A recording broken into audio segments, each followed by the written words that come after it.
We are live. So, ladies and gentlemen, for those of you who are watching this in the post-fix, welcome to Myth Brigade. We are doing a special series of real-world style confessionals, one-on-one GM and character kind of recap on what's going on so far. What do they think of what's going on? Why are they mad at their friends? Why do they think that Oswald should be kicked out of the apartment, or Guesswin should be kicked out of the apartment, or whatever? But yeah, what I wanted to do with this one, Eric, is I wanted to kind of take it from two sides, the character and the player. And we'll mix them in and out as the conversation goes. But my first question for you, for Corben, right? So Corben began obviously with a random role as an artist. Did that surprise you? Like, were you like, oh shit? Because you played role-playing games, like we played together since we were like 12 years old, right? Like, were you like, oh fuck, like what am I gonna do with this? Am I gonna paint a? Do I have to make pictures to get experience points? Like, what was your thought there? Yeah, at first, because so far I don't think I've played a role-playing game where your character has like a profession. It's all been, geared towards combat. You know, like Dungeons and Dragons, you got your wizards and your warriors. You don't have bakers and farmers. Well, but think about it, right? So let me question. Let me cross check on that. So like even in second edition, you had your idea of like your 0 level thing, whatever it was at 0 level that you did, and there was like this short list like that long, I think. But I think it's grown a little. But yeah, what's crazy is that was a passing notion as you were going through character creation. It's like, oh, I was a farmer, but then you became a warrior. It was background. Yeah, and yeah, exactly. How fucked up was that to like have to march into an adventure as an artist? Yeah, it's kind of crazy because, like I said, this is not something I've done before. It sort of adds a little bit of realism feeling to it, though, because now you're not you're not the raw kid who decided I'm going to go become an adventurer, which a lot of other role-playing games feel like that because you're starting off knowing you're an adventurer. This is more like, oh shit, what have I gotten myself into? I'm not an adventurer. I don't do this. I don't know how to swing a sword at people. Aside from just flailing about with it, I'm not trained to do any of this. So Corben, for those who are catching up, and it's crazy. A lot of people these days are, well, not a lot of it. That sound like Donald Trump saying a lot of people, but there are people who are following the story. And so Corben, you were, what were you originally hired to do? What was your point? What was your function? So my original function in the group was to basically travel along with the caravan and try to find some way to create 5 heroic portraits of this immensely fat, slovenly man that was anything but a hero. He's a hero of a man. He's poorly. So as you go from that, right, you go from the sudden, and again, this will be the second episode that I say it out loud. Yes, I stole the dome from Stephen King, for fuck's sake. Of course I did. Yes, it's a dome from Stephen King. But what kind of emotional transformation has he gone through? Because what I love about the way you played him, it was true to form, and some people might be like, why is he not jumping into the fray? But really, why would he jump into the fray? He's a painter and a cook. Yeah. So what has the transformation been like for him, and what have you done career wise in terms of like the rules to represent that? So Corben's original idea was, if there's a fight, I don't want any part in it, because go that way. Fuck you. Yeah, exactly. I'm just going to avoid it, and these guys are bigger than I am, and some of them seem comfortable with weapons, and some of them are a little bit more stoic. So you get so it's kind of like they must be used to this kind of thing. They're a little bit more well traveled, maybe.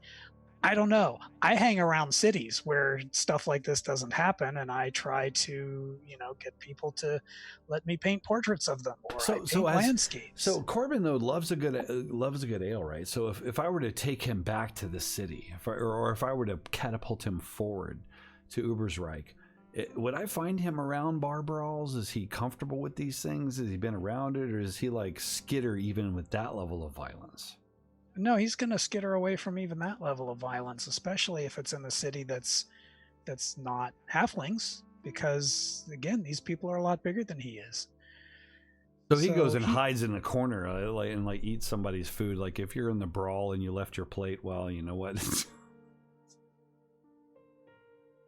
Yeah, he would be more likely to try to find a distraction or some way to trick somebody into ignoring him and getting out of the way than he would be to partake. So what have you done? So if you look at he began, what is his situation now career wise? So he began as an artist. He began as an artist. Are you buying out of that career using the 4th edition rules? Are you staying in that career? Like what's your advancement situation there? I stayed in the career for the 2nd level because there were some things that I could develop a little bit. Things like stealth that made sense because he was trying to skitter away at the beginning. But I am thinking of looking at some other career to probably buy out of and move him into, since I got some really lucky rolls in some of the earlier combats. There were situations, especially at the farm, where they were all separated, and it was just him and Oswald, and he fought because he felt like he had to. There wasn't an easy way to get back down the ladder with that thing coming out from under the bed at them. And I got some really lucky rolls, and he did really well in that fight, even better than Oswald, which kind of plays into that whole the bond that they've got, right? Yeah. Where there's that almost like test of prowess between them, which is weird. Him being a big human and Corben being a little halfling. The one thing that I would love to see there is for you to vocalize that a little bit, like almost like this sort of Gimli and Legolas sort of competition thing that went on, but just like, I saved your life there, Toga Boy, or whatever, those little quips would be pretty cool. But that wasn't lost on me that, like, wow, at this moment Oswald is, because he's got his shit together and he's up there and he's fighting this creature, and you just happen to have those lucky rolls, and like he winds up wearing the toga and he ends up getting his butt kicked and set on fire. And so speaking of Oswald being set on fire, you're not allowed to pick this one because this was James's favorite moment, funny moment. So I'm going to ask you two. What was the funniest moment that you feel that there's been in the campaign, and then what is a moment that was like a really just gritty, like, oh yeah, kind of story? So 2 favorites, the funny and a serious one. What do you got? Okay, so the funny, I really like Bartleby as a character, and he's got a lot of funny moments. I know. There's a list. Yes. Yeah. Yeah. And right off the bat, in the whole scene with the vines and stuff, that was just great, and it sort of set the tone. And it's like, even though he's serious, he's also a little bit of the comedy relief too. It's just because he times it so perfectly. It's so deadpan. The Nana's always right. I forget what the original title of that episode was going to be, but I'm like, I can't in good conscience type anything other than Nana's always right. Or when just that moment where he and actually James mentioned this, where he plucked the guy. James is trying to save his friend's life, and he's toting him over. This is like the first episode, maybe, right? Yes, this is the thing I'm thinking of, the vines. Yeah, and Bartleby's just like, fuck it. He's like, this is going to be a great campaign. This is going to be so good. Yeah, so you think comic relief. What about a dramatic moment that you felt like, wow, like I can feel it? It's like cinematic kind of real.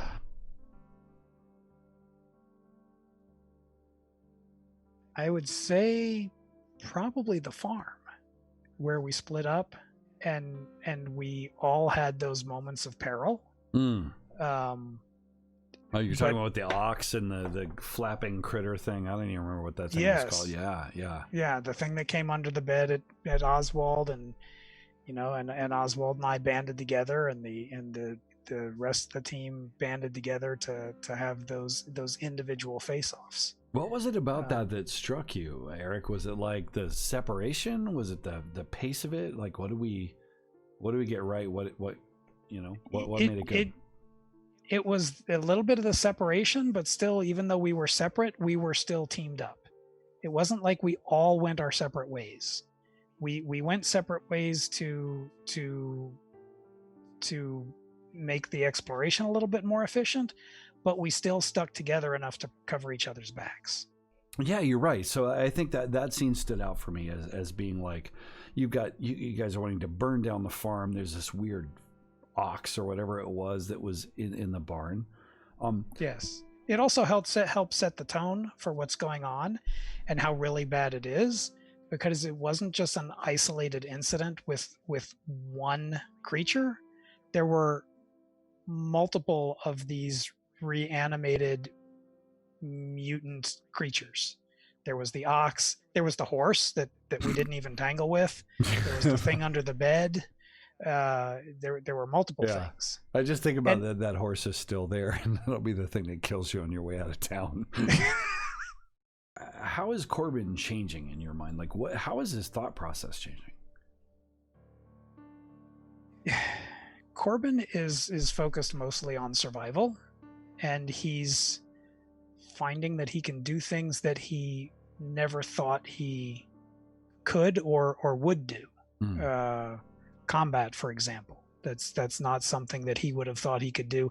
And to be honest, given some of his stats, it's probably not something I would have anticipated he would do well at either.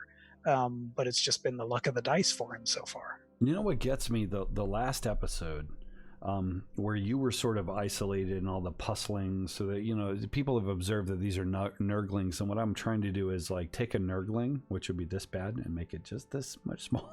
Because these are, the idea was take these beginning characters and just mash them in this horrific situation that will murder them, but I can't just like total party kill, because that'll be no fun.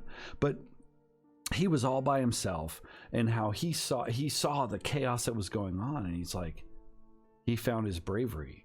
So do you think there's an internal dialogue that goes on with him? Is he just like, oh shit, like what is he thinking in those moments? Because I want to ask you sometimes in those encounters, but I want to divert from the action. What the fuck? Like, poor little guy, he's over there. What is he thinking? Right? Yeah. So at first the thought was, how can I help?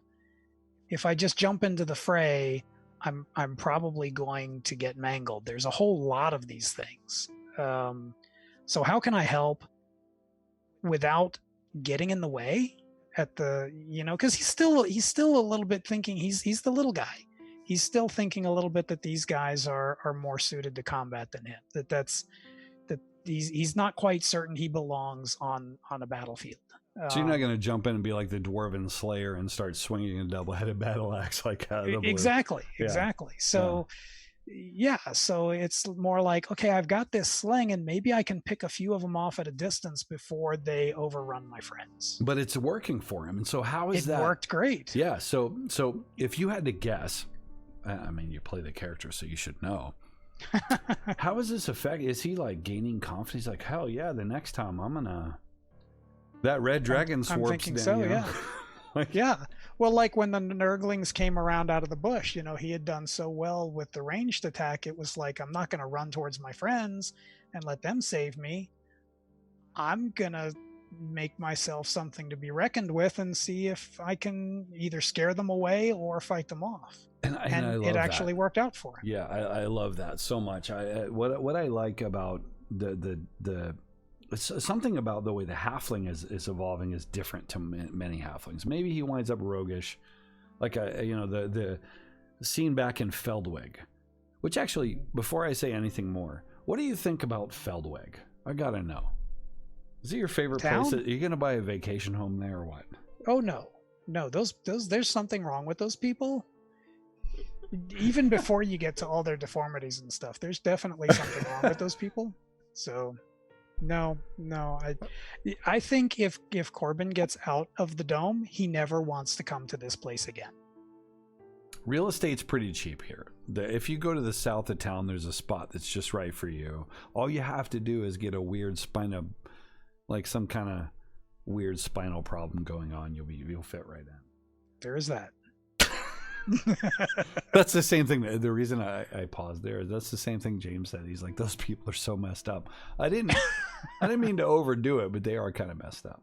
There's a reason for that. We'll see. Where's Corben headed? What now obviously he knows that what lies behind him is death.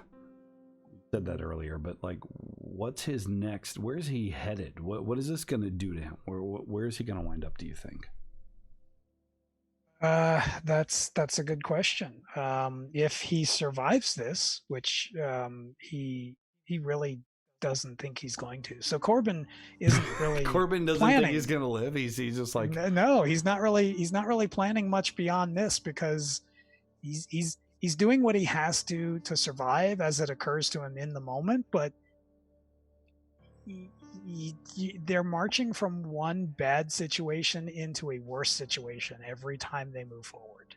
Yeah, so and that's kind of how it's been getting. So yeah, he's kind of concerned that he's not going to make it. He knows Oswald's got some kind of affliction from the whole black veins things that's happening, and he's concerned that he's got some kind of affliction because he started developing symptoms in the last one. So he's figuring if the creatures don't kill them, whatever else is going on in the environment is going to. So do you think that plays in some way? Like, if you're, obviously as a player, you're just doing your thing, but as a character, do you think that that's playing into like the decisions that he's making to like, I'm going to lash instead of running and hiding in the forest? Because there's not a lot of point in running and hiding, because like the mushrooms, they're probably all over the forest. Yeah. And at this point, he is concerned that he is heading towards becoming one of those mutated dead things that they fought back at the farm. Is it your companions that keeps you going, or what? Like what? It's half that, because if there's no point in running away, there's nowhere to run to. We're trapped in a dome. So if there's no point in running away, then Corben is with a group of people that is trying to solve the problem for whatever their reasons are. So you might as well help them out at that point, because there's nothing else for you to do. And if there is any hope of escaping whatever doom is on you at this point, whatever affliction he might be coming down with, it's ahead, not back. So there's a little bit of desperation, and there's a little bit of the comradeship. And his first symptoms, right, were just a little cough at the end of last session. But it was a cough, and there was some mucus and stuff there, and it was the nasty yellowy stuff, if I remember correctly. Yes. How is your outlook of each character evolved? Throughout the campaign so far. So let's start with Grimwald, the Hot. I don't know, but how has your opinion of Grimwald evolved? What do you see happening with him over these adventures? So Grimwald started off as like a servant. That was his original role, but he's one of those characters that it seems like there's a little bit more than meets the eye. There's moments where he is sly and seems a little bit more knowing than he is. It's sort of like the quiet guy who's just absorbing everything. Yes. And at the same time, he's not afraid to go into a fight either. So he seems more sure of himself than you would think a servant should be. And he's 17 years old. That's something James. And he's young. Yes. Yeah. Like, think about this. Like, and for those of you who watch the stream and are following the series, like, think about that, right? Like, you're this person who's responsible for custodial duties or whatever. His servant clipping toenails, I think, was in the first episode, the setup. But holy shit! Like, you're suddenly confronted with all these horrific sort of chaos creatures and combat and all this stuff. So what does Corben think about him? what is Corben like in terms of like how Corben is bonded to him? Has it evolved? Has it changed? Corben hasn't interacted as much with Grimwald, so I don't know if his relationship with him has changed a whole lot, but Corben has come to appreciate him more, because as a servant, Corben probably did not think much of him prior to the campaign starting, and maybe even looked down on him a little bit, because Corben was a little bit higher than that. Not a lot, because he still works for hire for wealthy people, but probably saw himself a little bit higher socially, status-wise than Grimwald. But now it wouldn't surprise me if Grimwald was the sort of guy who grew up in a monastery and would break the end off his broom and twirl it around as a staff. So he's got that wise, calm, but I can still fight kind of. I hope James sees this. That's good. Well, let me ask though. So you just so think about Corben. Artists are typically a bit of an elite crowd, right? If you go to an art gallery, you're going to be surrounded by elitists. Given all the shit that he's experiencing right now, how do you think Corben's mindset would change from being that guy? Like, oh yes, I painted this picture of Unter Wagner because he's such a fat hero, or whatever he was doing, right? Like, how would it change? I don't know if Corben lives through this, if he's going to see himself fitting in that crowd anymore, because it's sort of like I'm seeing things that you people don't even know exist. You know, he'd be more likely to paint a picture of Unter Wagner being eaten by a pus monster at this point. Well, yes. So file that away for later. Yes, it would be that gritty. This is the kind of shit that happens when you guys are, tucked away in your nice, cozy villages, kind of thing. And you would see it everywhere. And the funny thing is, like, how crazy would you feel? Because really, throughout most of the Reichland, it's kind of not that way. So, like, who's crazy? Is it them or you? Yeah, right. That's really good. So his whole artistic. So if I were looking at, like, let's I'm guessing in his downtime, because you've had a minute here or there where you could a nervous sketch or something. Would you see his art turning into something more sinister and weird that you would almost be embarrassed of? Like, oh shit, why am I drawing probably that? Something that he might not show people right away. Yeah, trying to capture this adventure. At the pus monster. Yeah, exactly. Yeah. Trying to capture the adventure a bit, but also trying to capture a grittier, more real side of life than what he's seen before. So what about Geschwin? Let's talk about Geschwin, our messenger friend. So what are you seeing in him, and how has your opinion of him sort of evolved over there?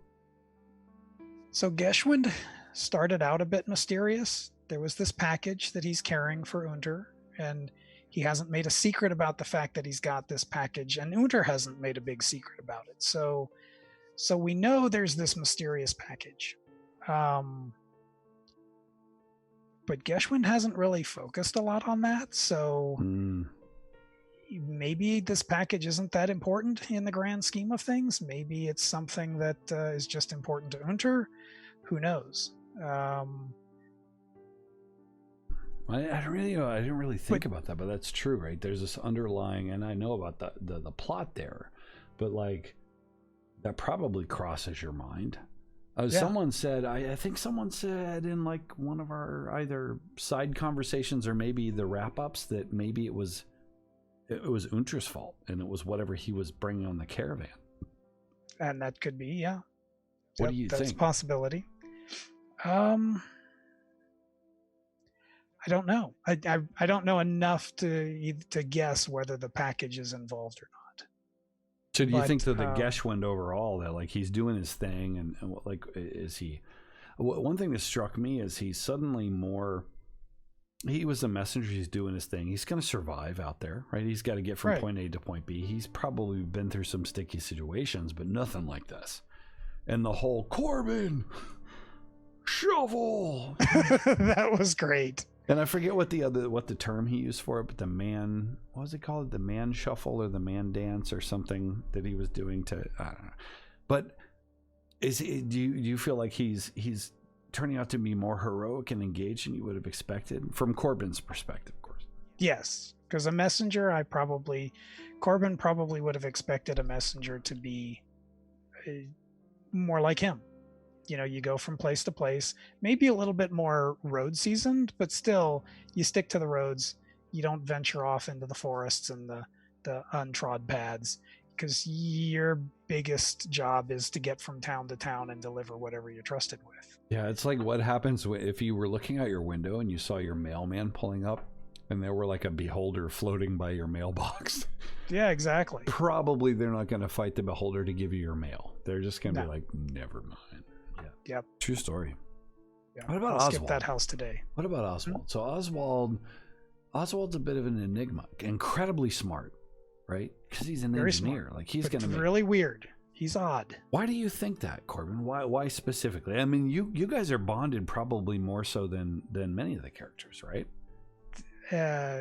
Who stops at the entrance to an inn to fix their door just because? Stuff like that. Fine, but the thing is, maybe he's got a little OCD, and like I appreciate that dimension, and I'm gonna talk to him about this when he's better. But as far as your bond going back, like you guys witnessed something, right? Yes, we witnessed. We witnessed one of our drinking buddies in a ill thought out game plunge off of a cliff blindfolded, as I recall. So yeah, that's that's something that we share and haven't really had as much opportunity to explore. But hopefully not the rest of at this moment, if your companions start trying to jump off cliffs or something, but it's not. Well, yes, we really wouldn't want that to happen. Well, but I think there's this unspoken trust, right? Like the fight in the loft. You wouldn't have let him. Am I getting him mixed up? Nope, you're not. That was nope, no. That was Bartleby. Bartleby was that one, and then you had the drinking buddy thing, right? It was a drinking buddy. Yeah. Oswald was the drinking buddy, and also the rivalry. So he's your boy. You've engaged in combat in a situation that you probably would have fled from. He's causing you to be more brave than you normally would. Yes, because he tends to charge right in. He might take a moment to rig some kind of really weird improvised weapon, but he figures out what he can do and charges right in. I would like to point out that the shit like that is what ended World War II. Like he's over there tinkering, and you're like, "That's so stupid." And he's like, "Oh yeah." Well, yeah, exactly. How is he in your eyes, though? So, and it's funny because as we played this campaign, I've watched the characters mature and your bonds as players increase. But how has he changed? How has this experience changed him as a buddy that drinks with him all the time, or a rival? How has he changed? Well, now he's almost like a buddy in the trenches. I mean, Corben and Oswald faced that thing under the bed together. And I do see an opportunity for that rivalry that they've got to sort of start playing off of each other in combat. And I do too. That gives them more opportunity to carouse after a successful combat. So I can see that. I can see those two things combining to give them a really strong bond eventually. One thing that was hard for me, so I just did recently the Rules Bites thing about endeavors, right, where it talks about what you can do between adventures, and this system actually has some cool little kind of frameworks for guiding you through that. But I'm like, I haven't given you guys a moment's peace. It's literally like, all right, we stop and we start, and it's very intentional. But I also realize as players, like I gotta hand it to you, like I'd be like, fuck this is too hard. You know what my character does? My character swallows his own sword and then does this until I'm dead. But so you think that on the other side of this situation, like as you move on to Ubersreich or whatever, do you see Corben trying to maintain that bond with Oswald and be like, hey, and like, you know, how's that going to work out, you think? First real moment of downtime they get, Corben is going to have to grab Oswald by the sleeve and point out that they have missed a good solid weeks of drinking and that they need to go find someplace right now. And they just get super straight up drunk. It's funny because I was talking to James about what Grimwald's gonna do, and he's like, basically, I'm gonna get really wasted and hang out with women. Like, of course, you know why? Because you're really hot. That's why. Awesome. So that fits. Next steps in your mind as a player. So step away from what Corben knows about himself right now. Like, where do you think you're gonna take Corben in terms of career, right? So if we let's assume that maybe you survive, because you're really in a shit situation, if I'm being honest. You clearly contracted something.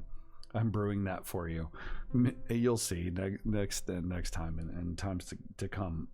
But let's assume you survive. Where do you think you're going to take this character? Is he your typical like rogue halfling? Is he a double-headed axe-wearing halfling? Is he double pistols? What's going on?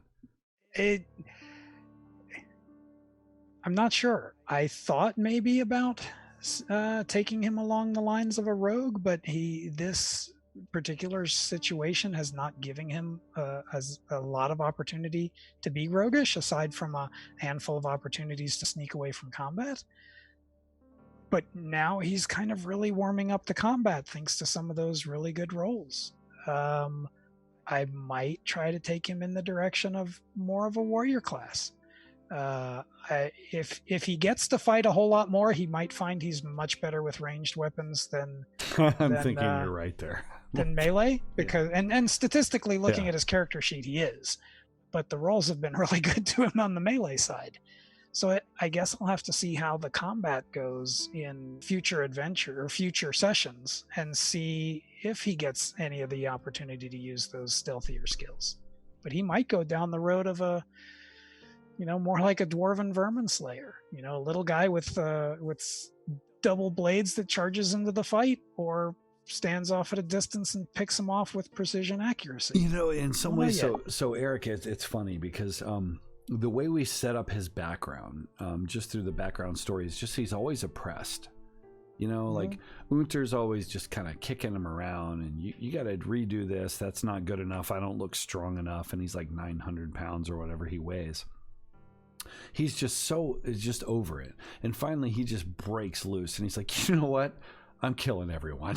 It's like, but what I like about that is it's atypical for one, and you've really foreshadowed that well.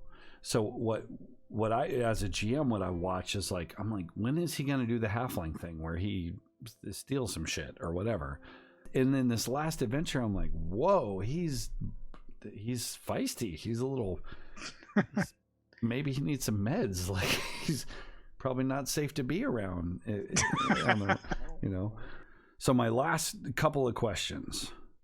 A, what do you love most about this campaign? I would have to say two things. The story is really good, because we have a great storyteller. Thank you, Stephen King. But yeah, that's all. Thank you. I appreciate and the way the players have all come together, and consequently the characters have all come together so naturally and seamlessly. When the shit really hit the fan in the first session, and all the guards were freaking out, this was the group of people that kind of kept their act together. So we've got, I think, a group of really good players, and that has helped create a group of characters that have come together really naturally. Before I sign off, I just want to say thank you so much. I'm going to ask James one more question, Eric, one more question before we go, which is, if you could say one thing to the folks, there's 400 of them now, 403, that follow this nonsense that we do, what would you say to those folks, guys and girls? What would Eric say to them? I would say thank you very much for watching, and I'm glad to know that our entertainment is translating into somebody else's entertainment. And if you're not role players, give it a try, because it's a hell of a lot of fun. But yeah, so we have been Myth Brigade. This has been a bit of a talk with Corben. I think we're clear on where the halfling's headed. Anxious to see what happens in episode, I think, 17, because you guys are almost there, man. It's almost kind of make or break. So I'm going to take the index finger and I'm going to do